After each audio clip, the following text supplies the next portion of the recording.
Meu nome é Flávio de Andrade, eu sou engenheiro civil, tenho um escritório de engenharia, trabalho hoje atualmente na Prefeitura Municipal como responsável técnico. Na casa espírita, sou espírita, né, de berço, frequento desde que nasci, tenho 52 anos. Como trabalhador da casa espírita desde os 18 anos, mais ou menos. 17, 18 anos eu trabalho, então estudo e trabalho como trabalhador da casa espírita.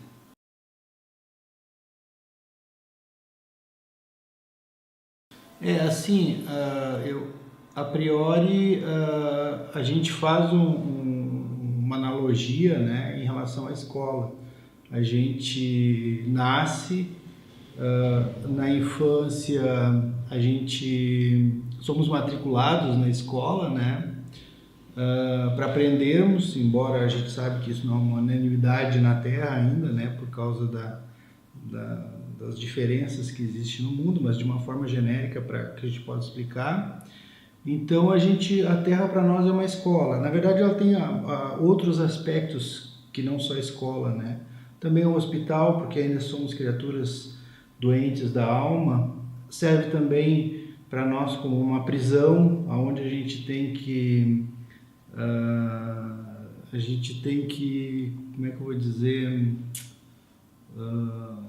resgatar consigo mesmo aqueles erros que a gente cometeu. Então a gente, de uma certa forma, é meio que aprisionado aqui para aprender, para reflexionar dos erros que cometeu e se reajustar perante a si e perante a sociedade que a gente vive, né, como um todo.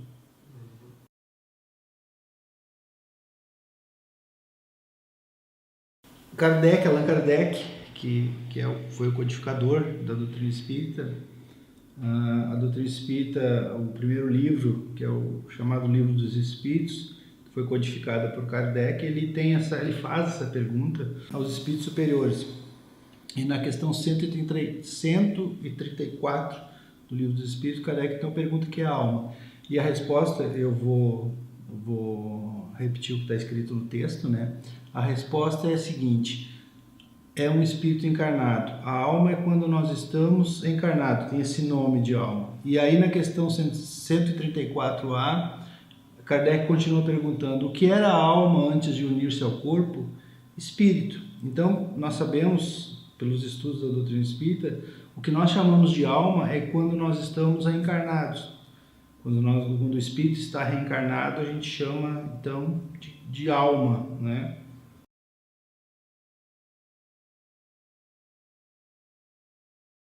Na verdade, a criança, ela não tem condições ela não tem responsabilidade ainda para se governar. Então nós entendemos que a religião, o introduzir a criança na religião, aqueles pais, obviamente, que não sejam materialistas, ateus, é uma obrigação, porque ela não tem condições ainda de entender, de compreender. Assim como uma criança, é obrigação dos pais levá-la à escola para ela aprender, para ela se intelectualizar, para ela se socializar. Para nós a religião é importante por isso, porque vão ser introduzidos para ela os conceitos de Deus, de amorosidade, de caridade, e que ela não tem condições de decidir ainda sozinha. Depois, né, quando a pessoa atinge a idade adulta, sim, aí ela vai decidir se ela quer permanecer na religião ou não, ou quer trocar de religião. Mas enquanto criança, ela não tem condições, ela não tem essa percepção, essa responsabilidade para decidir sozinha.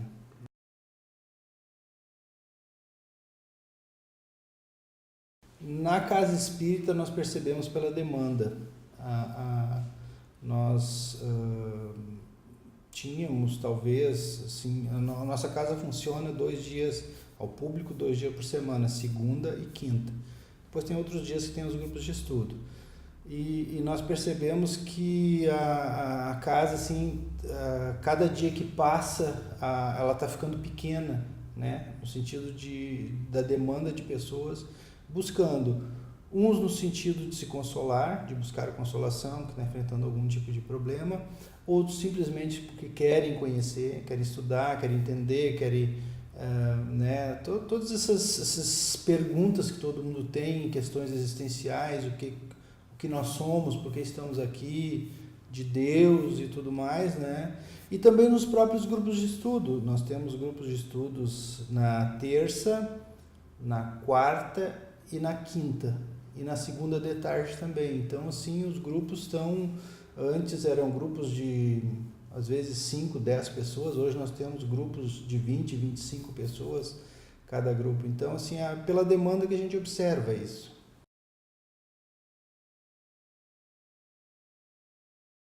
Sim, de uma forma geral, é o conhecimento e a consolação. As pessoas, como eu falei, buscam na casa espírita se consolar porque estão atravessando uma dificuldade e não conseguem lidar sozinhos. E nesse momento, a questão da espiritualidade, a questão de Deus, da religiosidade, que muitas vezes foi introduzida, digamos assim, semeada na infância, por isso eu falei da importância, né, dos pais introduzirem as crianças, né, oferecerem às crianças a espiritualidade, porque em determinados momentos da vida da gente, a medicina e outros que são respeitáveis, com certeza, medicina, psicologia, psiquiatria, às vezes não tem respostas para dar para as pessoas. Então, elas buscam na religiosidade e aí, falando de forma geral, né, nós espíritas, mas de qualquer religião, enfim, elas acabam buscando essa consolação e nós, especificamente, além da consolação, o conhecimento.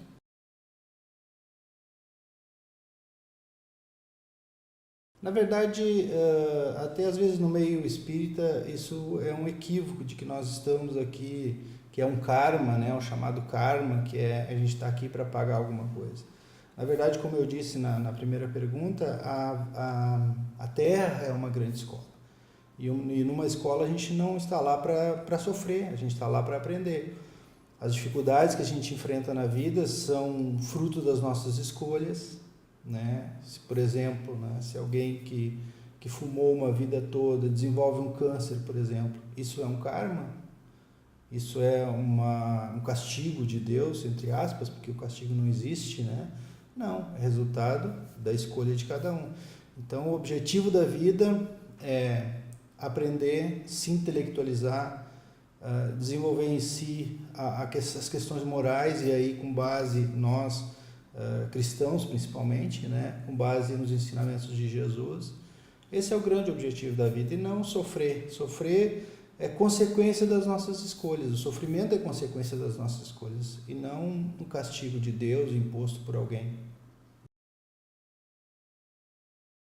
O Evangelho segundo o Espiritismo, no item 11, amar ao próximo como a si mesmo, e nas instruções dos Espíritos. Então, no item 8 desse capítulo 11, os Espíritos, Kardec de novo pergunta aos Espíritos, né? E ele diz o seguinte: o amor resume a doutrina de Jesus inteira, visto que esse é o sentimento por excelência, e os sentimentos são os instintos elevados à altura do progresso feito.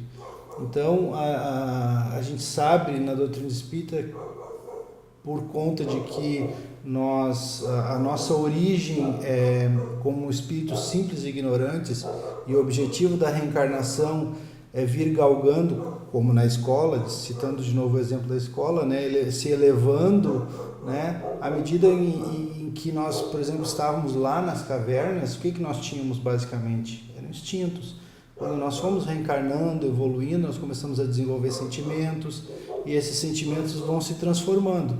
O amor é o ápice dessa transformação dos sentimentos, que a gente ainda, de forma imperfeita, a gente sabe, né? Quando a gente ama, por exemplo, um filho ou um amigo, né? Mas isso é um amor ainda egoísta, é um amor restrito.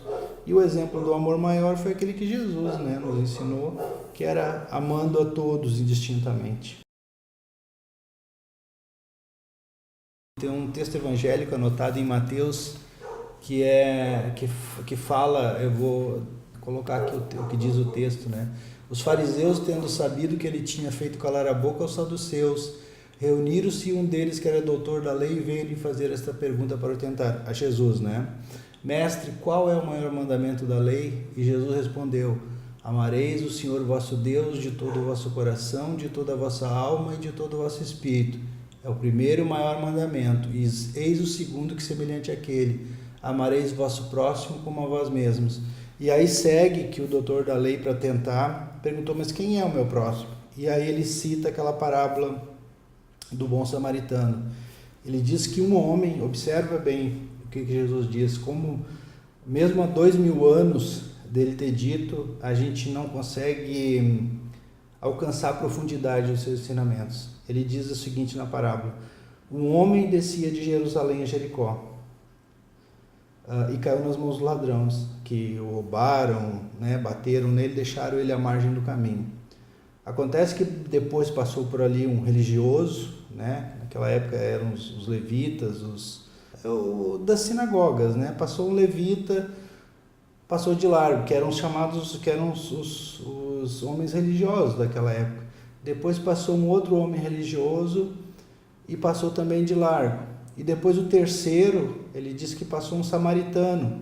E o samaritano, que era tido, a Samaria era um lugar tido como pessoas impuras, né? Porque eles tinham sido tomados por outros povos, então eles não eram os judeus puros, eram considerados impuros pelos judeus. Acontece que passou o samaritano e atendeu aquele homem, né? Pegou ele, atou azeite e vinho nas feridas, levou para uma estalagem, depois disse para o estalageiro que o que ele gastasse ele voltava e pagava de novo.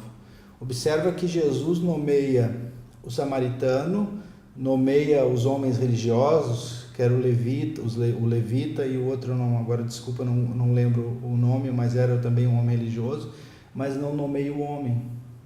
Ou seja, né, a gente tem que fazer o bem a qualquer um, sem distinção, né, qualquer um. Então isso é o amor ao próximo, amar a qualquer um, sem perguntar o que ele é. Através da caridade. Não tem outra forma melhor que levar o amor aos outros, senão pela caridade. E não a caridade material, né? Porque também as pessoas confundem a respeito da caridade como sendo a única, né? A caridade material. E não. A caridade moral, inclusive, é a mais difícil. A material é a mais fácil de se realizar. É tirar o dinheiro, R$5, R$10, e dar para alguém comprar uma comida, ou dar uma roupa velha, muitas vezes, que a gente tira dos nossos guarda-roupas para desentupir a nossa casa e dar como se aquilo fosse a caridade. Então a verdadeira caridade, a caridade mais difícil de se fazer, é a caridade moral. É aquela de suportar os defeitos uns dos outros, principalmente na família, né? Onde a gente é chamado através da reencarnação para conviver e para se acertar, para parar as arestas que a gente vem trazendo muitas vezes de várias reencarnações. Então a caridade moral é a mais difícil de fazer, mas a caridade como um todo.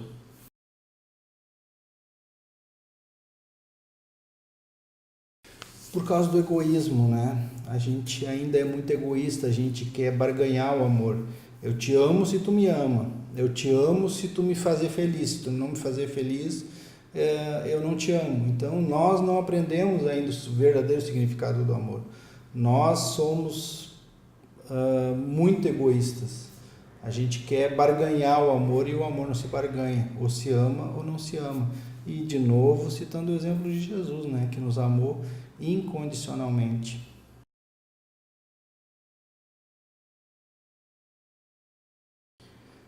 Tem uma lenda iraniana que diz que a verdade é como um espelho que Deus deixou cair na terra, e esse espelho ele se estilhaçou, né? Virou milhares de pedaços, e cada religião pega aquele espelho e entende que aquilo seja verdade. Então nós só vamos conseguir resolver esse problema nas religiões, né, no mundo, quando nós unirmos essas frações da verdade para conhecer e para entender e para compreender Deus. Então a doutrina espírita não pretende ser a religião do futuro, não.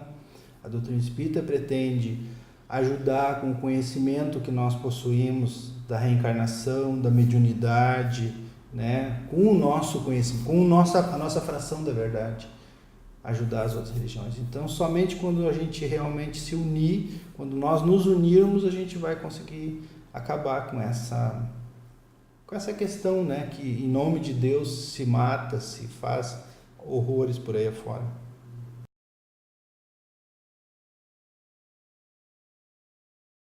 Aí eu vou buscar de novo, né, uma fonte para explicar. Leon Denis, né, foi um filósofo francês muito conhecido, onde ele diz o seguinte: a fé é a confiança da criatura em seus destinos, é o sentimento que a eleva à infinita bondade paterna, é a certeza de estar no caminho que vai ter a verdade. A fé cega é como o farol cujo vermelho clarão não pode trespassar o nevoeiro. A fé esclarecida é o foco elétrico que ilumina com brilhante luz a estrada a percorrer. Acho que é uma definição perfeita, né, do que é a fé, né? É confiar, é buscar, é se melhorar, é aprender a ser caridoso, no sentido amplo da palavra. Isso tudo é ter fé.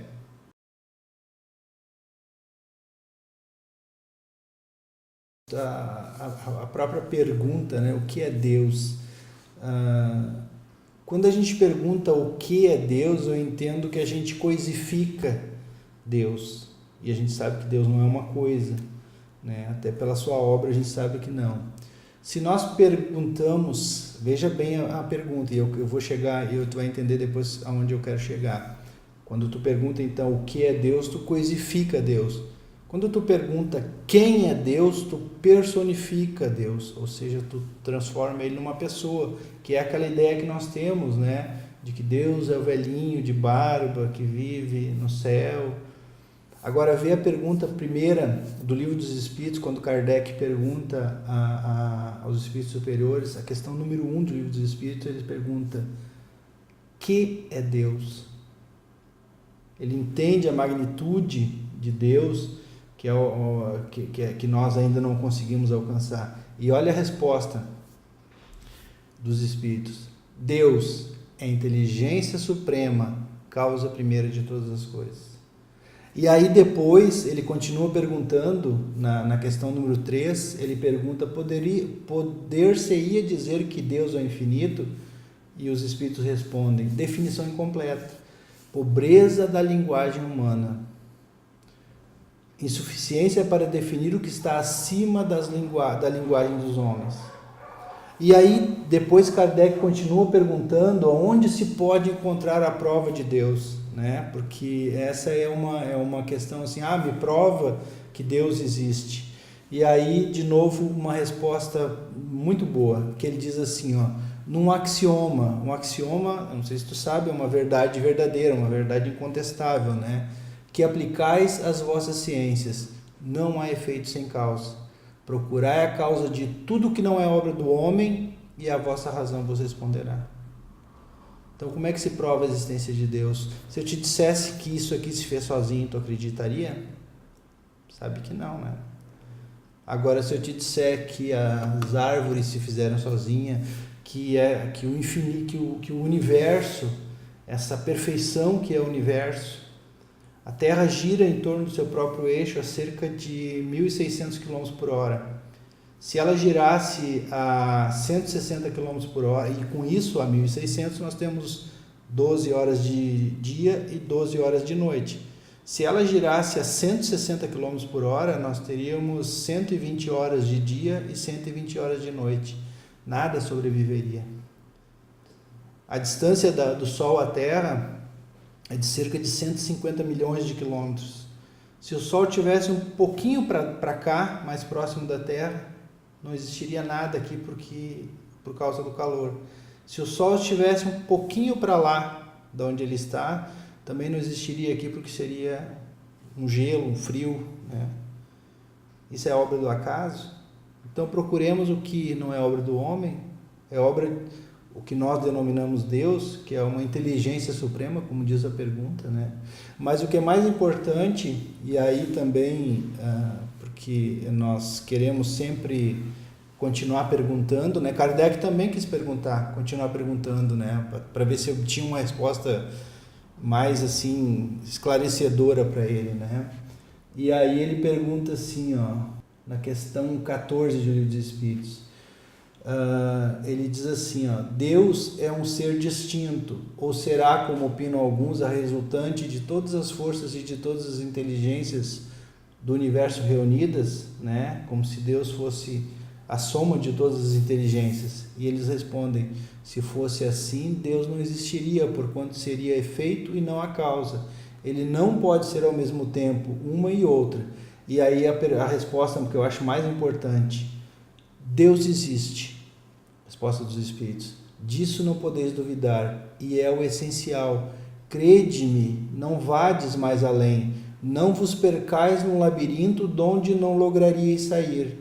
Isso não vos tornaria melhores, antes um pouco mais orgulhosos, pois que acreditaríeis saber quando na realidade não saberias. E aí eles continuam dizendo assim, ó, que eles tinham nós temos tantas coisas mais imediatas e que nos tocam mais próximos de nós do que querer saber da intimidade de Deus. E o mais importante de tudo isso é o seguinte, que eles também nos alertam, né? Que um dia a gente vai ser dado a conhecer a intimidade de Deus. Assim como, por exemplo, tu pegar uma criança e querer demonstrar para ela equações complexas, ela não vai entender. Por quê? Porque ela não tem conhecimento, o cérebro dela não está preparado para que ela possa entender aquilo. Então, da mesma forma, o nosso cérebro, as nossas condições morais, intelectuais, não estão aptas ainda a entender certas coisas que estão além de nós. Conta-se que os índios, quando os primeiros navegadores chegaram no país, eles não conseguiram enxergar as caravelas, porque eles não entendiam, era uma coisa que eles nunca tinham visto, então eles não compreendiam aquilo, eles não conseguiram perceber que aquilo eram barcos que se aproximavam.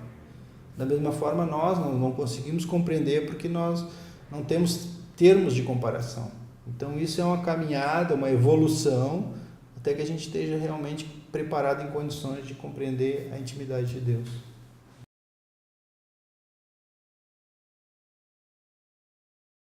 Sim, tem no Evangelho segundo o Espiritismo, no capítulo 19, também trata sobre essa questão da fé que transporta montanhas, que fala da fé divina e a fé humana. E no item 12 desse capítulo, os Espíritos dizem assim, ó, no homem a fé é o sentimento inato de seus destinos futuros. É a consciência que eles têm das faculdades imensas depositadas em germe no seu íntimo, a princípio em estado latente, e que lhe cumpre fazer que desabroche e cresça pela ação da sua vontade. Então, na verdade, a fé humana é aquela fé que tu deposita em ti mesmo, por exemplo, é uma fé material, é aquilo que, por exemplo, tu coloca assim, eu quero comprar um carro, vamos supor, né? Então, tu reúne todos aqueles teus esforços para conseguir aquele teu objetivo de comprar aquele carro. Isso seria a fé humana.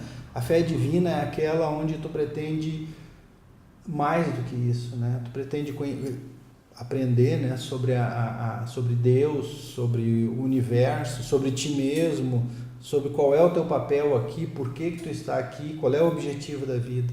Então, quando tu deposita a tua fé nisso e compreende que existe um ser superior que nos governa, que nós chamamos de Pai, que Jesus chama de Pai, essa é a fé divina, aquela em que tu sublima, né? Aquela fé material é aquela coisa imediata nossa que nós precisamos, e a fé divina é uma fé material sublimada, poderíamos dizer isso.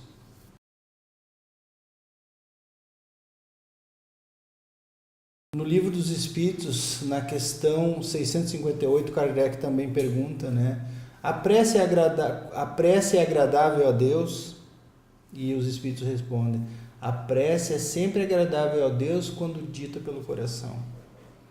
Então, o que é a prece para nós? A prece não é aquela coisa decorada, aquela com todo respeito a quem faça ou a qualquer religião, mas a prece é algo que vem do coração, é um pedido, é um agradecimento, é uma conversa com Deus onde a gente consegue se conectar melhor. Ninguém está abandonado. Na vida ninguém, nem os bons, nem os ruins, ninguém está à mercê, né? Por isso que nós falamos que Deus não castiga ninguém.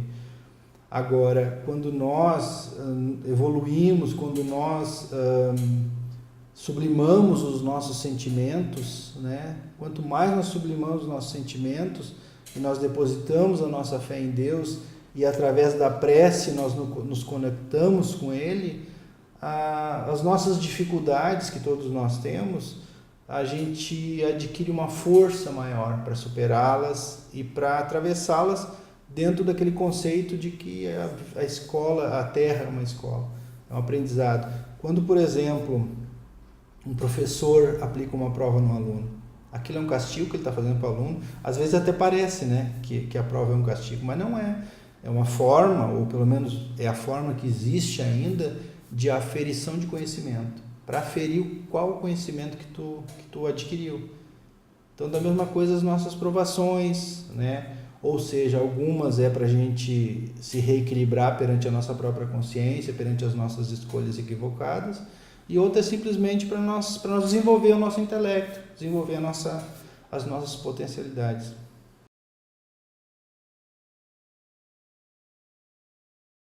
Tem um filme chamado, e eu recomendo que assistam, um filme chamado Nosso Lar, que foi uma obra psicografada por Chico.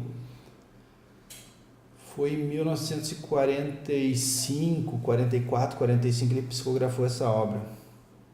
E numa das cenas do filme, a André Luiz, que é o personagem, né, o espírito de André Luiz, pede desculpas para uma orientadora dele, e ela diz que não há necessidade de pedir desculpa, porque ela não se ofendeu. Então, assim, se eu te disser assim, que Deus te perdoa, eu te diria que não, porque o princípio para se perdoar é se sentir ofendido. Tu só perdoa se tu te sente ofendido.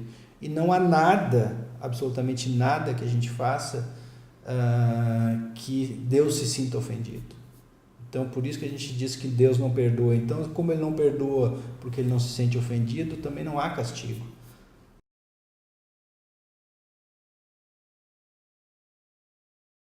Na verdade, através da nossa autoiluminação, né? Porque quando nós nos iluminamos, a gente expande a nossa consciência.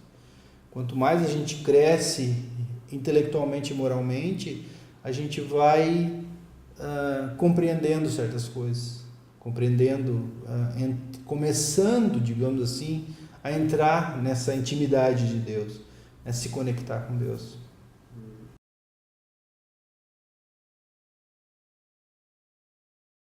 Com certeza, né? Através da nossa aura, nossa psicosfera, né? Nós somos aquilo que pensamos. Efetivamente, nós somos aquilo que pensamos. Então, se nós não estamos bem, nós emanamos de nós mesmos uma energia pesada, uma energia, né, que não é agradável. Por isso que muitas vezes tu chega perto de determinadas pessoas e tu sente, né, aquela sensação ruim, ao mesmo passo que às vezes tu chega perto de uma pessoa que tu nem conhece e tu sente, né, assim, aquela empatia, aquela aura boa, como comumente as pessoas dizem. Então, sim, existe essa energia baseada na sua própria energia, né, com seus pensamentos, dos seus pensamentos, proveniente dos seus pensamentos, que pode ser boa ou ruim.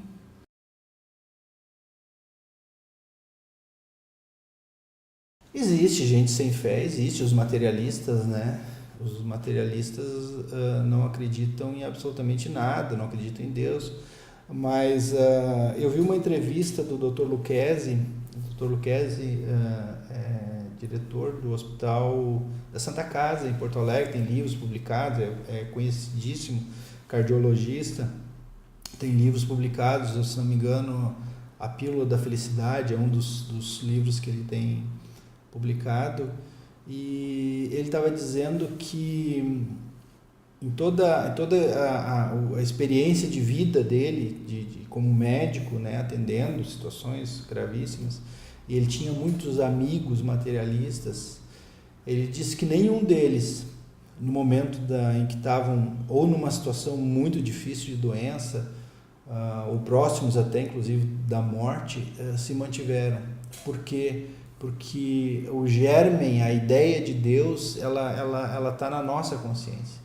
Então, embora nós nos achamos desconectados de Deus, nós estamos conectados com Deus, porque somos seus filhos ainda imaturos, né, que somos, mas estamos conectados com Deus. Então, essa questão das pessoas não terem fé, ou não acreditarem, ou desacreditarem, é um estágio em que a pessoa se encontra, e que um dia ela vai se encontrar, ela vai compreender, e ela com certeza vai mudar desse pensamento.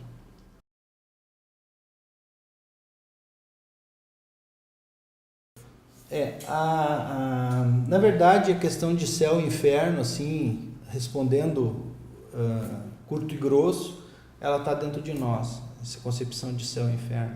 Ele está realmente dentro de nós, depende do nosso estado de espírito. Mas, na questão 1012 de O Livro dos Espíritos, Kardec também pergunta, né, o que das penas e gozos futuros, ele pergunta aos espíritos, a questão 1012. Haverá no universo lugares circunscritos para as penas e gozos dos espíritos, segundo os seus merecimentos? E a resposta: as penas e os gozos são inerentes ao grau de perfeição dos espíritos. Uma tira de si mesmo o princípio da sua felicidade ou da sua desgraça, quer dizer, o resultado das suas escolhas. E como eles estão por toda parte, nenhum lugar circunscrito ou fechado existe especialmente destinado a uma ou a outra coisa. Quanto aos encarnados, esses são mais ou menos felizes ou desgraçados, conforme e mais ou menos adiantado o mundo em que habitam. E aí, na mesma questão, na questão A dessa pergunta e dessa resposta, ele diz assim, entretanto, conforme também já dissemos, os espíritos de uma mesma ordem se reúnem por simpatia, mas podem reunir-se onde queiram quando são perfeitos. Ou seja, na verdade, ele de certa forma a Terra poderia ser considerada, né, dentro daquela concepção de penitenciária, ela pode ser considerada um inferno para uns, né? Aqueles que nascem numa condição penosa ou que desistem da vida através do suicídio, né? Então, assim, ele é mais uma questão particular do que um lugar. Para nós espíritas, o inferno, como ensinado, por exemplo, na Bíblia, é um lugar de fogo, de penas eternas. Esse efetivamente não existe. Existem regiões onde se reúnem espíritos que cometeram muitos crimes, né? Que é uma região criada pelas mentes em desequilíbrio, que são regiões pesadas, mas não há penas futuras. Por quê? Porque isso depende do estado de ignorância em que tu te encontra. Na medida em que tu retoma a tua consciência, aí tu vem através da reencarnação buscar te reequilibrar, porque é incompatível com a bondade de Deus. Daquilo que Jesus ensinou sobre Deus, sobre a sua bondade, é incompatível. Se tu perguntar, tu não é pai, mas se tu perguntar para tua mãe se ela aceitaria ficar no céu e tu, por exemplo, te desviasse, ficasse no inferno, qual tu acha que seria a resposta da tua mãe?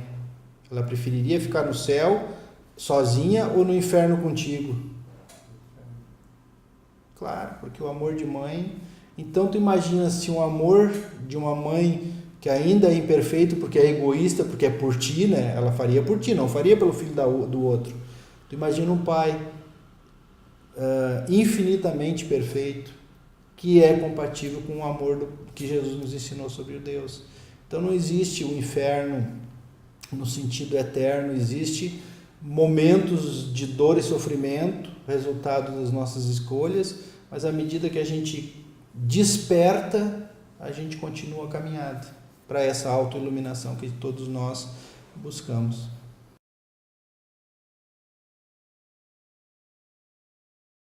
vi uma entrevista do Frei Leonardo Boff, a qual eu gosto muito dele, né? E ele disse que houve um encontro, acho que na ONU, de líderes religiosos, e ele procurou o Dalai Lama e foi fazer uma pergunta para ele, né? Capciosa, segundo ele mesmo diz, isso procurar na internet tu vai ver, uma pergunta capciosa, que eu vou reproduzir para não perder o conteúdo, que é interessante.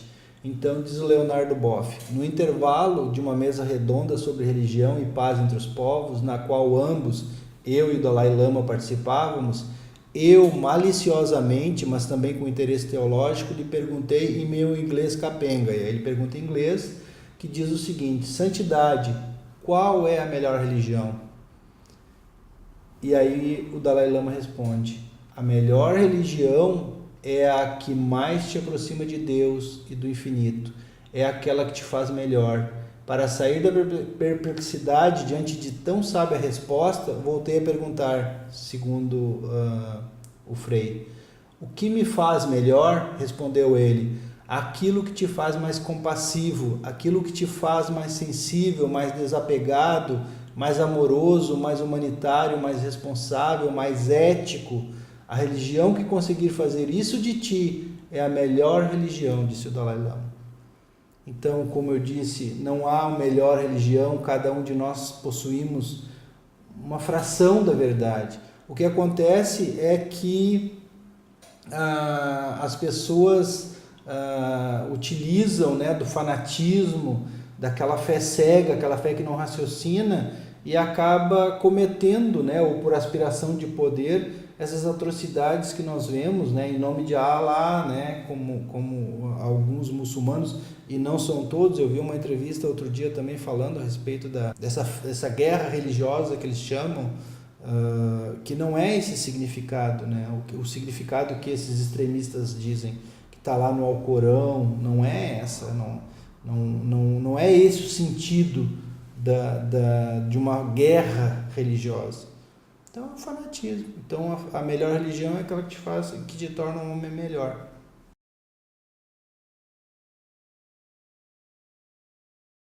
Ignorância.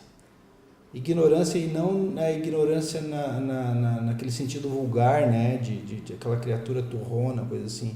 Ignorante no sentido, na verdadeira acepção da palavra, né, de ignorar as leis divinas, ignorar a bondade de Deus, ignorar-se a si mesmo como ser criado simples e ignorante e que tem a oportunidade de crescimento.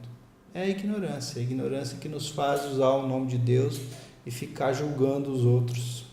E a gente sempre, existe uma expressão que diz que quando tu aponta um dedo para alguém, tem outros 3 dedos que apontam para ti, né? Então, e principalmente a gente encontra nos outros, a gente detecta nos outros aquilo que é igual que a gente tem também, né? Então a gente tem facilidade de ver nos outros os nossos próprios defeitos, que o outro acaba sendo o nosso espelho.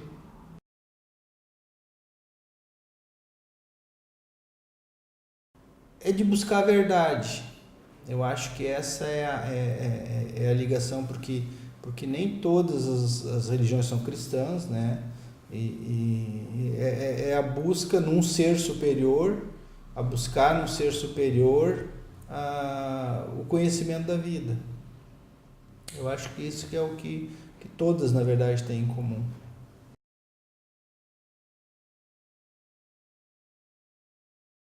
É justamente o amor, né? O amor na sua mais ampla expressão, né?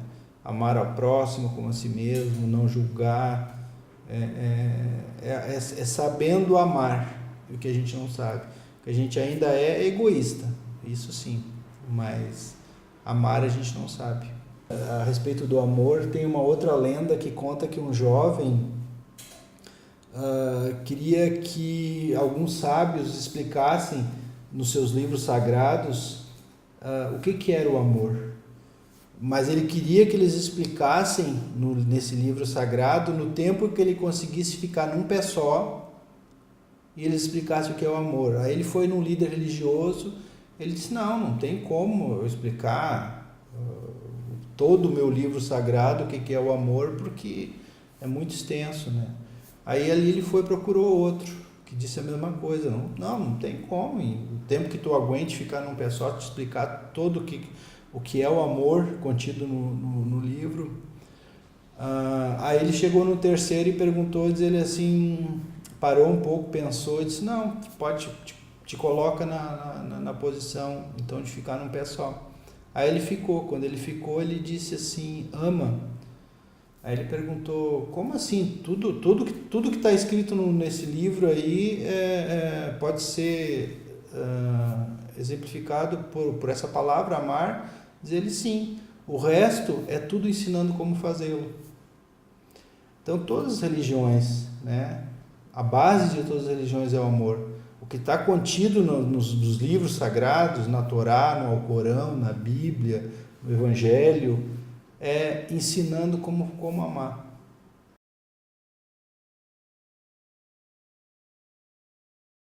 Na verdade, não há morte, né? Para nós espíritas, a morte não existe, só há vida. E vida dos dois lados da vida, né? A morte é um processo dentro dessa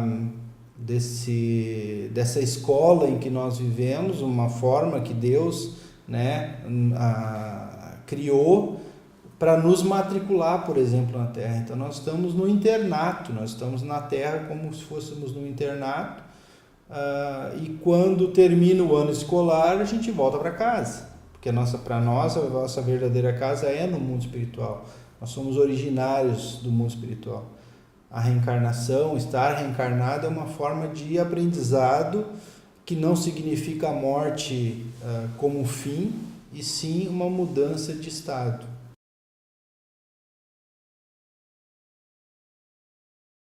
Aí eu vou buscar de novo a resposta no Livro dos Espíritos, na questão que trata sobre a vida e a morte, na questão 68. Qual a causa da morte dos seres orgânicos? Kardec pergunta aos espíritos. Esgotamento dos órgãos.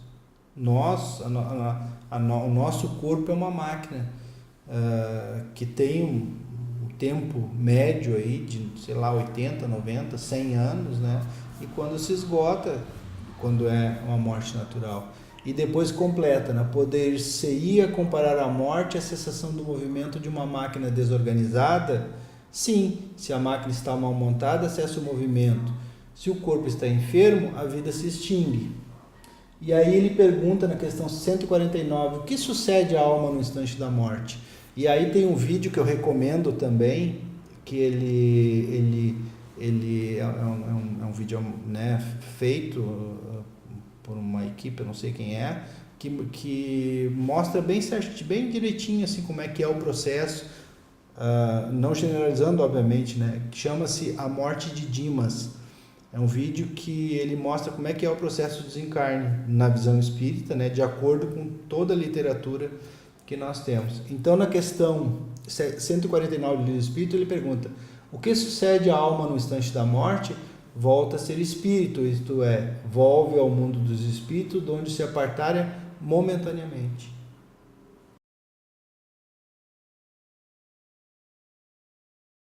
Quando nós desencarnamos,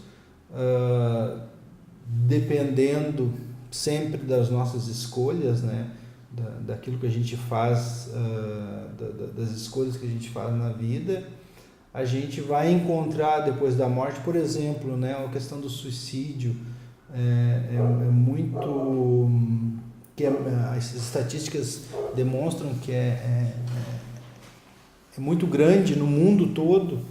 Não sei agora te dizer exatamente quanto, mas é uma coisa muito assustadora. Então a morte para nós do suicídio, através do suicídio, é uma porta falsa, porque a pessoa não morre, se tinha um problema, continua com o problema e acaba criando outros problemas, né? Por conta desse desequilíbrio que se cria. Então a morte, ela depende de como se vive, poderia se dizer. Depende de como se viveu.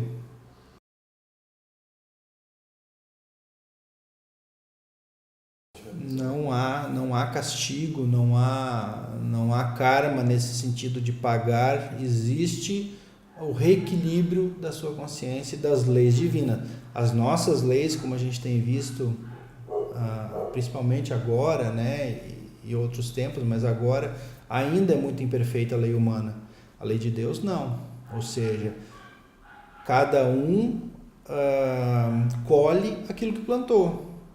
Então, nós somos devedores, na verdade, e credores de nós mesmos. Aquilo que nós semearmos, nós vamos colher.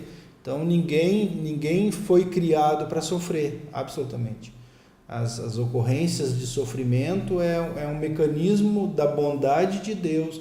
O sofrimento é um mecanismo da bondade de Deus para fazer com que a gente desperte.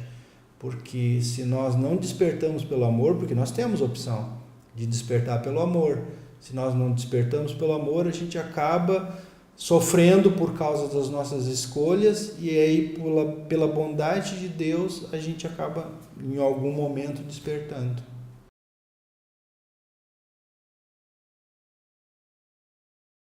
Existe temor à morte por causa do desconhecimento, né? Porque é isso que nós buscamos na doutrina espírita através da consolação, né? Quando as pessoas buscam a casa espírita, e do conhecimento. Esse conhecimento nos permite estudar, né, de onde viemos, por que nós estamos aqui, como é que se procede os mecanismos da morte, e aí nós temos inúmeras obras de Chico Xavier, essa coleção André Luiz, por exemplo, que se não me falha a memória, são 16 livros, ele conta do desencarne dele, que começa lá, anterior a 1945, na verdade, em 1944, 45 foi quando ele lança essa primeira obra, e ali ele vai mostrando como é a vida no mundo espiritual. O próprio filme Nosso Lar já dá uma ideia, embora ele não consiga colocar o livro todo num filme, a gente sabe que não dá, né? Mas ele já dá uma ideia assim, de como é que é a vida depois da morte. E a gente tem que aprender, tem que descobrir. É só descobrindo esses mecanismos a gente vai se preparando para ela. Então é o conhecimento, basicamente o conhecimento, que vai acabar com esse temor da morte, porque a gente vai descobrir que a morte não existe. A gente conhece através também da literatura, especificamente da literatura mediúnica, de que muitos espíritos que desencarnam não se dão conta. Tem um filme que não é espírita, mas ele retrata bem isso, que é Os Outros, o nome do filme, com a Nicole Kidman, se não me falha a memória, que é bem aquilo ali. Se cria, quando a gente desencarna, muitas vezes a gente cria um mecanismo de defesa ou de autodefesa, que a gente monta um cenário onde a gente não se percebe que desencarnou. Então é o desconhecimento. Quando a gente conhece, a gente sabe que não é assim.